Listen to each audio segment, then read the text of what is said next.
पुरीरू महाप्रभुଙ୍କ दिव्य स्नान हाथी बेशरे दर्शन देले तीन मूर्ति हरिबोल हुड़हुड़ी रे कंपुथिला बड़दाण्ड संकीर्तन रे उछुली पड़ुथिला श्रीक्षेत्र खाली भक्त नुहे सूर्य चंद्र इंद्र मध्य मर्त्य वैकुंठरे महाप्रभुଙ୍କ दर्शन पाई प्रतियोगिता करुथिले। खरा और वर्षा लोचकाली रे देह भिजुथिला सत किंतु मन भिजुथिला भक्ति रसरे। जन्मदिन रे भक्तंक गहन को आसी स्नान बेदी रे मानवीय लीला संरचना करथिले महाप्रभु। दिव्य स्नान लीला देखिबार मोह लक्ष लक्ष भक्तंक बड़दाण्ड रे बांधि रखिथिला। कथा को चखा आखिरे आखि मिसिबा क्षणी भक्तंक आखिरु निगिड़ी आसुथिला आवेगर आनंदाश्रु। किए कहूथिला मो धन आसिला रे आउ किए कहूथिला मो शांत आसीगले। बड़दाण्ड रे भक्त और भगवान को महामिलनर दृश्य थिला एमिति अपूर्व। महाप्रभुंक महास्नान पाई सेवक माने सुना कुआरू बही आनिथिले 108 गरा बा गड़ुजल जल बीजे पूर्वर प्रतिहार सेवक माने टेरा बांधी स्नान मंडप शोध करथिले। महाप्रभु श्री जगन्नाथ पाई 35 गरा, श्री बलभद्रंक पाई 33 गरा, देवी सुभद्रांक पाई 22 गरा और श्री सुदर्शनक पाई स्नान मंडप रे पहुंचीथिला 18 गरा सुना कुआर जल। माँ शीतलांक सम्मुख भाग कुआरू सुना गोसाई गरा बड़ू सेवक पानी आनिबा परे 108 गरा जल को चंदन चुआ आदि पकाई चाहाणी मंडप निकटस्थ घरे अधिवास करा जायथिला।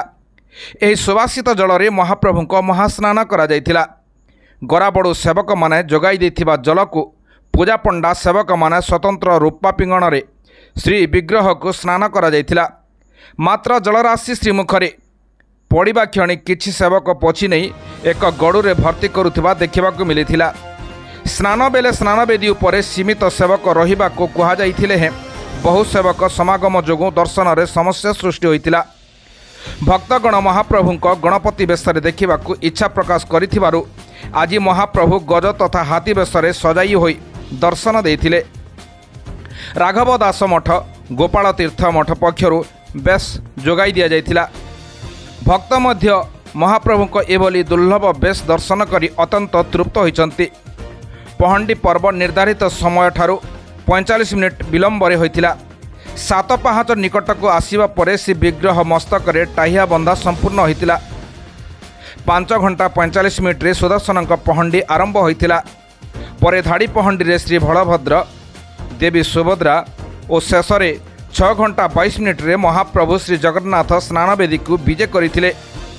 सकाल 9 घंटा 55 मिनिट रे सर्वसाधारण दर्शन आरंभ होई नीति बढ़ीथिला। मंगल आलती मैलम तड़प लगी बेश अधर पछा अवकाश सूर्य पूजा द्वारपाल पूजा बेश शेष परे दिन 1टा 10 मिनिट रे जलछेक विजय होइथिला। दिन 12 घंटा 20 मिनिट रे यह आरंभ हेबार थिले हैं विलंब होइथिला। गजपति महाराजा दिव्य सिंहदेव 4 घंटा 10 मिनिट रु 4 घंटा 40 मिनिट मध्य स्नान मंडप को आसी छेरा पहरा नीति संपादन करथिले। 5 घंटा 20 मिनिट पर हाथी बेश आरंभ होइथिला। विलंबित राति रे बेश ओलागी परे ठाकुर गोटी पहंडी रे होई बाहुड़ा विजे करथिले।